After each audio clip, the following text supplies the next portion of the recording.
अस्सलाम वालेकुम viewers, welcome करता हूं अपने यूट्यूब चैनल में और उम्मीद करता हूं कि आप सब दोस्त खैरियत से होंगे। तो दोस्तों, मैं आज आपके लिए एक नई वीडियो लेकर हाज़िर हुआ हूं जिसका उन्वान है कि पानी की कमी जो है वो कौन से अलामात हैं जो आपके जिस्म में पानी की कमी का बायस बनती हैं और आपको कैसे पता चलेगा कि मेरे जिस्म में पानी की कमी हो चुकी है। तो आज इस पर बात करेंगे दोस्तों।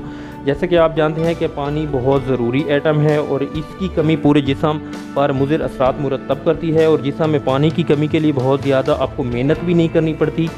और दोस्तों, काफ़ी देर तक अगर पानी ना पिया जाए तो ये पानी की कमी का बायस बनता है। बिलखसूस मौसम गर्मा में जो हमारे दोस्त गर्मी पर काम करते हैं, धूप पर काम करते हैं, तो उनको पसीना बहुत ज़्यादा आता है और पसीने से उसका पानी का अखराज बहुत ज़्यादा हो जाता है।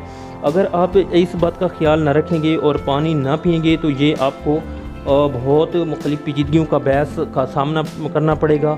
तिब्बी साइंस के मुताबिक मामूली कमी 1% से भी कम जो कमी है वो आपके रोज़मर्रा अफ़वाल को सर अंजाम देने से आपको सलाहियत बुरी तरह मुतासर करता है। बदकिस्मती से दोस्तों, मैं आपको बताता चलूँ कि डिहाइड्रेशन की जो अलामात हैं वो दूसरी बीमारियों की तरह हैं और इनकी इब्तदाई अलामात को शिनाख्त करना बहुत ही मुश्किल है। तो दोस्तों, अगर मैं आपको इस वीडियो में बताऊँगा जो लोग को पानी की कमी होगी तो वो ये अलामात पाई जाएँ तो वो पानी का इस्तेमाल ज़्यादा कर दें। जैसे कि आपके पेट में दर्द का हो जाना और उसके साथ साथ आपका जो है छोटा पेशाब जो है वो जलन के साथ आना। दोस्तों, गर्मियों में पानी कम पीने वाले लोगों को छोटे पेशाब की तकलीफ़ बहुत ज़्यादा होती है, सर दर्द उसको ज़्यादा होता है और उसका जो ब्लड प्रेशर है वो लो हो जाता है और उसकी जिल्द वो खुश्क हो जाती है। और उसके साथ साथ आपने देखा होगा कि उनकी आँखों के आगे अंधेरा आ जाता है और सर चकराने लगता है और मुँह जो है वो खुश्क और उससे गंदी बू आना शुरू हो जाती है।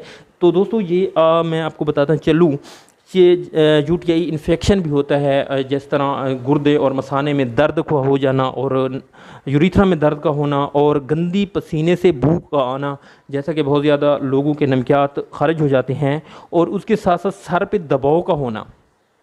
ये तमाम चीज़ें जो मैंने आपको बताई हैं, अगर ये चीज़ें आप में पाई जाएँ तो आप पानी का इस्तेमाल ज़्यादा कर दें। इसी तरह अपने आप को आप डिहाइड्रेशन से बचा सकेंगे। दोस्तों, अगर आपको मेरी वीडियो अच्छी लगे तो ज़रूर लाइक करें और दुआओं में याद रखें। दोस्तों, अल्लाह हाफ़िज़।